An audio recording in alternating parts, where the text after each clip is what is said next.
Il était une fois un couple très heureux nommé Dick et Chioma, que tout le monde enviait dans le village. Dick était un riche agriculteur qui tomba amoureux d'une orpheline et décida de l'épouser. Ses frères, Induka et Olisa, étaient contre le fait que Dick épouse une orpheline, car ils pensaient que leur frère pouvait faire mieux. En fait, ils ont amené plusieurs femmes parmi lesquelles Dick pouvait choisir, mais Dick était déterminé à épouser la pauvre orpheline Chioma, ce qui a irrité ses frères, qui ont eu du mal à accepter Chioma dans leur famille. Au fil des jours, Dick a comblé sa femme de tant d'amour et d'attention.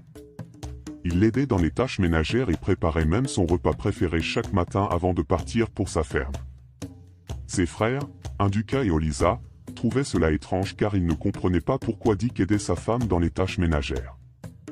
Ils trouvaient condescendant de la part d'un homme, car ils pensaient que c'était la responsabilité d'une femme de s'occuper de la maison, et pensaient que leur frère se rabaissait en faisant les corvées et en cuisinant pour sa femme. Un jour, Induka et Olisa ont décidé de rendre visite à Dick. Ils sont arrivés chez lui et ont rencontré Dick en train de laver les sous-vêtements de sa femme. Induka et Olisa étaient très furieux et ont demandé à leur frère ce qu'il faisait en lavant les sous-vêtements de sa femme alors que sa femme était assise à côté de lui sans rien faire. Dick a souri à ses frères et a dit qu'il n'avait aucun problème à laver les sous-vêtements de sa femme et que ses frères devraient le laisser gérer sa maison comme il le juge bon. Induka et Olisa ont crié à l'unanimité un « abomination », alors qu'ils demandaient à Dick s'il était maintenant un mari soumis. Ils lui ont demandé si c'était lui qui avait épousé sa femme, Chioma, ou si Chioma était celle que Dieu avait épousée. Ils ont dit à Dick que s'il continuait à traiter sa femme de la sorte, il perdrait toute forme de respect de la part de sa femme. Ils lui ont rappelé qu'il était le chef du foyer et qu'il devait agir en tant que tel. Dick a ri et a dit à ses frères qu'il contrôlait sa maison et qu'Induka et Olisa devraient arrêter de se soucier de lui. Cela a mis en colère ses frères, qui sont rentrés chez eux et n'ont pas pu s'empêcher de parler de ce qu'ils avaient vécu chez Dick. Leur mère, Noma, s'est approchée d'eux et a voulu qu'ils détournent les yeux du mariage de leur frère. Elle savait à quel point ils méprisaient la femme de Dick, Chioma, et voulait qu'ils ne permettent pas que leur haine envers Chioma cause une quelconque forme de problème avec leur frère.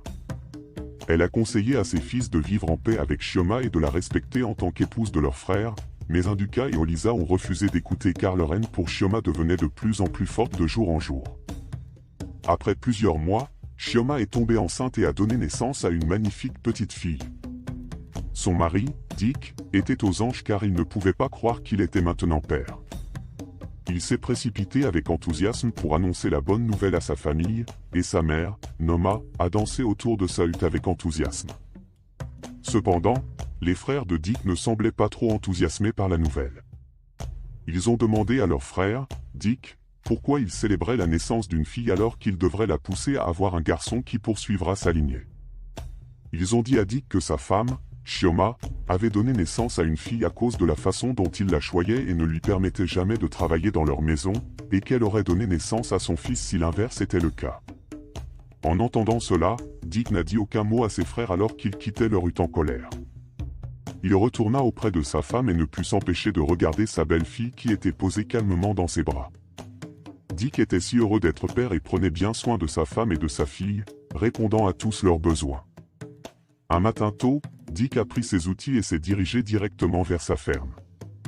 Il a passé plusieurs heures à la ferme et est rentré chez lui plus tard dans la soirée pour rencontrer ses frères qui accusaient sa femme, Chioma, d'avoir une liaison avec un homme inconnu rencontré chez lui. Ses frères lui ont dit qu'ils étaient arrivés chez lui ce soir-là et avaient rencontré l'homme étrange au lit avec sa femme, et Dick, incapable de croire ce qu'il entendait, a confronté sa femme qui a nié avoir jamais commis un acte aussi pervers.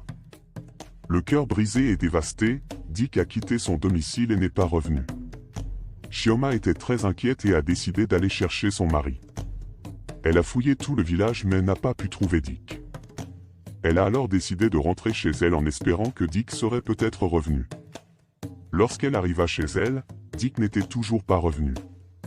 Elle était assise devant sa cabane en pleurant lorsqu'un jeune garçon s'est approché d'elle pour lui révéler que son mari, Dick, s'était noyé dans la rivière du village. Terrifiée, Chioma a pleuré à la nouvelle. Elle a couru aussi vite qu'elle a pu jusqu'à la rivière du village et a vu les vêtements et les chaussures de son mari posés au bord de la rivière. Les villageois ont fouillé la rivière à la recherche du corps de Dick mais n'ont pas pu le trouver. Ils ont continué à chercher pendant des heures mais le corps de Dick n'a toujours pas été retrouvé.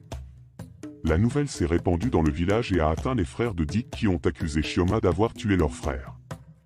Shioma a pleuré car elle savait que toutes les accusations portées contre elle étaient fausses. Elle regardait son monde entier s'effondrer sous ses yeux et se demandait ce qu'elle avait fait de mal pour mériter ce genre de vie douloureuse.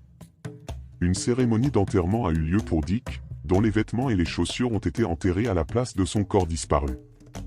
Shioma, tenant sa fille près de son cœur, pleurait de façon incontrôlable lorsque les frères de son mari l'empêchaient d'assister à l'enterrement de son mari. Ils l'ont accusé d'être à l'origine de la mort de leur frère et lui ont conseillé de ne pas s'approcher du lieu de sépulture. Leur mère, voyant à quel point il traitait Shioma mal, les avertit de laisser Shioma tranquille. Elle leur a rappelé qu'aucune véritable preuve n'avait été trouvée contre Shioma et que Shioma faisait toujours partie de leur famille. Malgré les avertissements de leur mère, Induka et Olisa ont continué à traiter Shioma durement. Ils l'ont insultée de tant de noms condescendants et n'ont jamais cessé de lui rappeler qu'elle n'avait pas de fils pour leur frère et qu'elle n'avait pas le droit de vivre dans sa maison. Induka est même allé plus loin en expulsant Shioma et sa fille de la hutte de son mari, la forçant à vivre dans une hutte abandonnée à côté de celle de son mari. Shioma est devenue l'ombre d'elle-même alors que les frères de son mari ont fait de sa vie un enfer. Sa belle-mère, Noma, était sa seule source de joie car Noma faisait tout son possible pour assurer la sécurité de Shioma et de sa fille.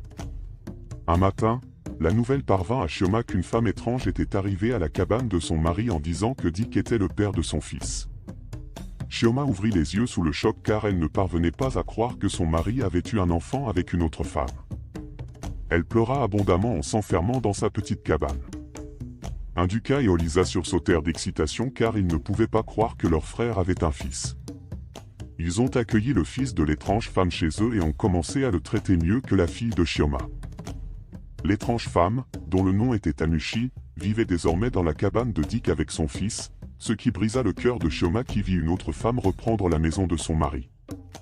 Anushi était une femme très arrogante et grossière qui manquait de respect à Shioma à chaque occasion.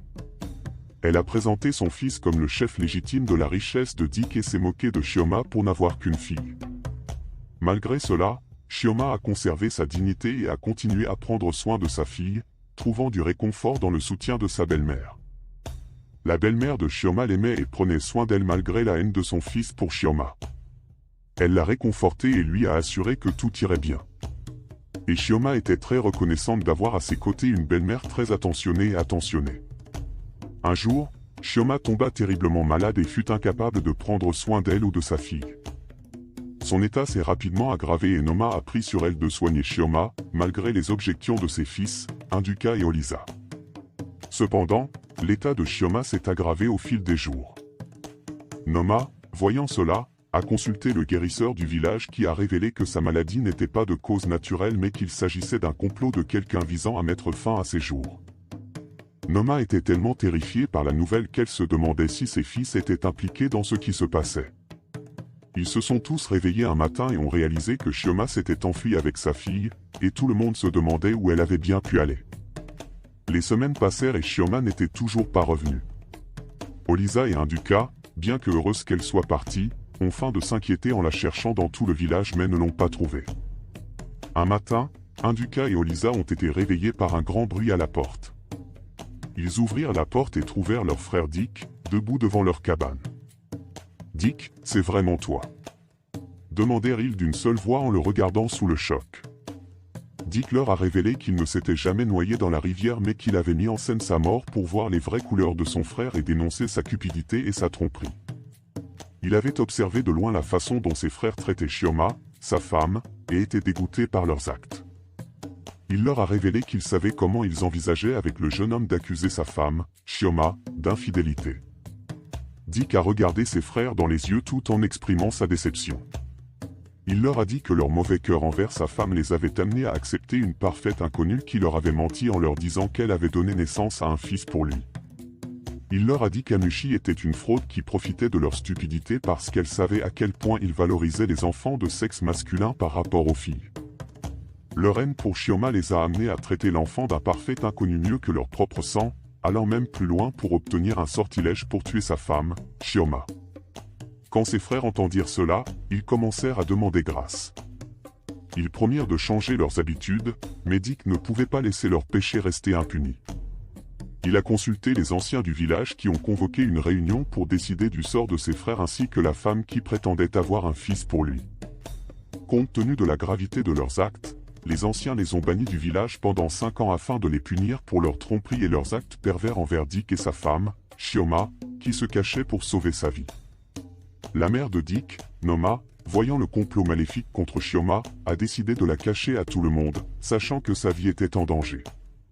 Elle ne pouvait pas risquer que quelque chose de mal arrive à la femme de son fils et a fait tout son possible pour la protéger.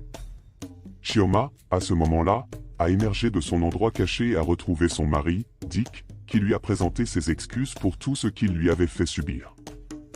Dick a reconnu que son test était insensé et a juré de se rattraper auprès de Shioma qui, bien que déçue, était ravie de savoir que son mari était toujours en vie. Elle lui a pardonné et ils ont tous deux vécu heureux alors que Dick continuait à traiter sa femme comme une reine, faisant toutes les tâches ménagères et la comblant de tant d'amour. La leçon à tirer de cette histoire est que nous devrions apprendre à valoriser tout enfant avec lequel Dieu nous a bénis. Nous ne devrions pas essayer de jouer à Dieu dans la vie des gens, mais les laisser faire ce qui fonctionne pour eux.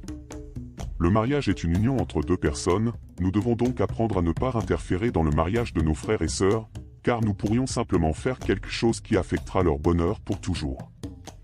Traitez tout le monde avec gentillesse et soyez prévenants envers les autres. J'espère que vous avez apprécié l'histoire. Aimez, abonnez-vous et laissez un commentaire, cela nous aide à développer notre chaîne. Je vous verrai dans notre prochaine histoire. Au revoir.